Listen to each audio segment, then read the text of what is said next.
shoot the muzzleloader today here at Dunsville Rod and Gun Club. So this is what we're shooting today. It's a CVA buckhorn inline muzzleloader. This one I got used off of Craigslist. This is the cheapest model muzzleloader inline that you can probably buy retail. They go for about $150. The breech plug was pretty ugly and it was stuck. I used a blowtorch to heat it up and got it out of there. I put a Barkska scope on there, and yeah, shoots pretty well. Let's give it a try. So we're inside the little shooting shack here. It's about 73% humidity. I am pretty sweaty here right now, so that combined with the, not shaving, got some GQ quality looks going on here. Only going to take a few shots today because I forgot to go by the store and pick up more primers. So as you can see here, we only have 1, 2, 3, 4, 5, 6, 7 shots we can take today. I got a big thing full of bullets, plenty of bullets over here, brand new box of White Hots. Yeah, I guess you gotta remember to stock up on primers. So here's the rifle, currently unloaded. There's no primer, and whenever you pull the primer back, you should always pull back the safety on a CVA buckhorn, because the safety does not automatically come back when you pull the primer back. You have to do that yourself. So the safety's on, the bolt has been pulled back, there's no primer in there right now. Primer's usually the last step. So what we're going to do, and crucial first step, make sure it's clean. I cleaned it last night, took the gun apart, cleaned the barrel and everything. Take out your ramrod. This one is pretty used, as you can see, but it still does the trick. What I like to do is, this CVA ramrod has a lengthener in it, so that I get a little bit more room to work with and it doesn't get stuck and disappear inside the barrel. It'll stick up a little bit once I'm done there. And our next step is to add propellant. This is IMR White Hot propellant, about 25 bucks. It's synthetic black powder basically, and I'm told it burns cleaner.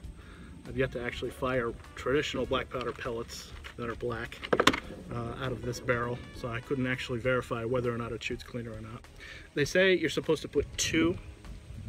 Each one of these is equivalent to 50 grains of black powder. So they say you're supposed to use about 100 grains per shot. I sighted mine in for 1 grain. Put the 1 in there. Come on. Down it goes. It's going to fall right to the bottom. That's kind of crucial to get done first, because if you forget and load the bullet first, then you need to put a special screw onto the end of your ramrod, put it down, screw it into the lead bullet, and then pull the bullet out. A little bit of a pain, especially if you don't have one of those, which that did happen to me. So what our next step, now that we have the amount of powder that we want to use down the barrel, I'm going to start the bullet. This is a bullet starter, and it also has a handle on it for pressing the ramrod down. It's got a little nub to get it initially down the barrel, and then a slightly longer one to get it about, I don't know, about 3 inches in.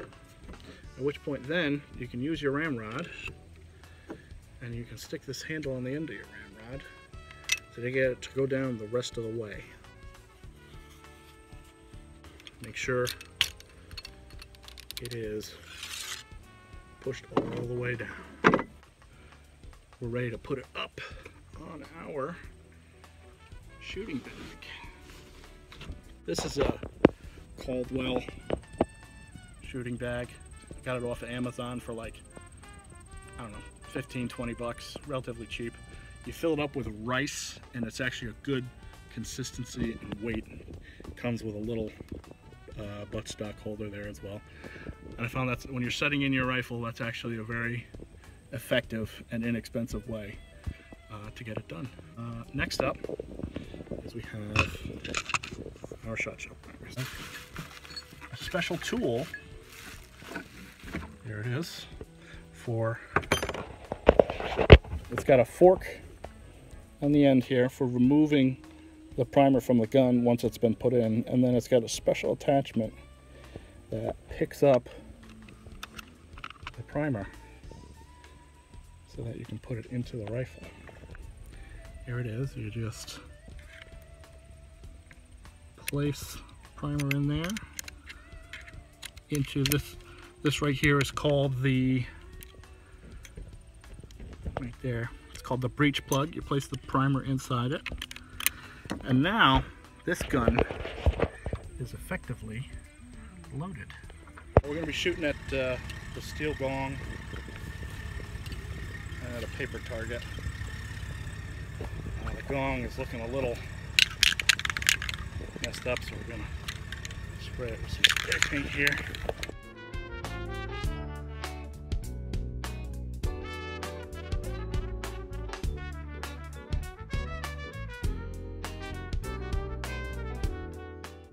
I'm going to take 2, maybe 3 shots at that target, and then we'll bring the camera down and take a look and see how we should adjust the scope. And then we'll take a couple of fun shots at the gong.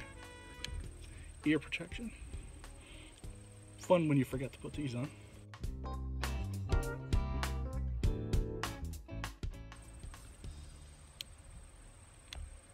Safety off.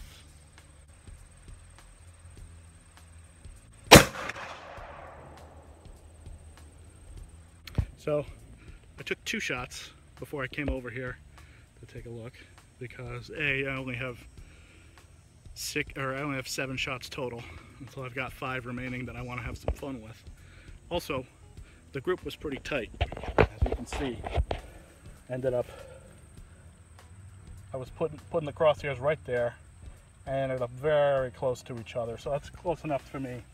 But another thing I wanted to check was, I plan on hunting with this come fall, and I want to make sure that a single 50 grain pellet is adequate enough to take down a large animal like a deer. So if you can see here, I have 2 half-inch pieces of plywood, and so this is at least 1 inch of wood right here that the bullet had to go through at about 80 yards away. And as you can see, the light coming through, it definitely penetrated completely both times. So I would call that a success. So now we can point it downrange, put a bullet in it.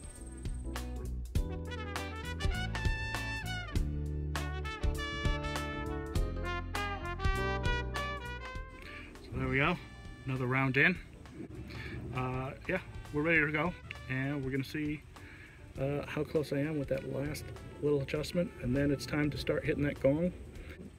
We'll be able to make that thing go bing, and I'll use my zoom scope and put it on that thing so we can see when the thing actually bounces. All right, here we go. Safety's off.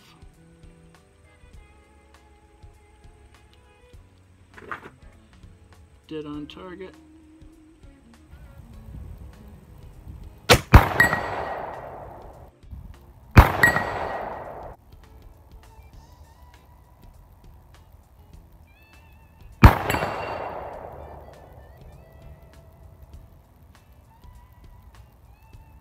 So actually one of those 3 fun shots I actually put up here on the paper target without thinking. So, and this one was, I don't know what this guy was. He was a bit crazy. Maybe I didn't clean it quite right. But here you can see I got one almost dead center and then one slightly down and to the right. So my group is definitely within a kill zone at about 80 yards. So all said and done, not a bad day to go and take 7 shots over here at the local Rod and Gun Club. So, thank you for watching.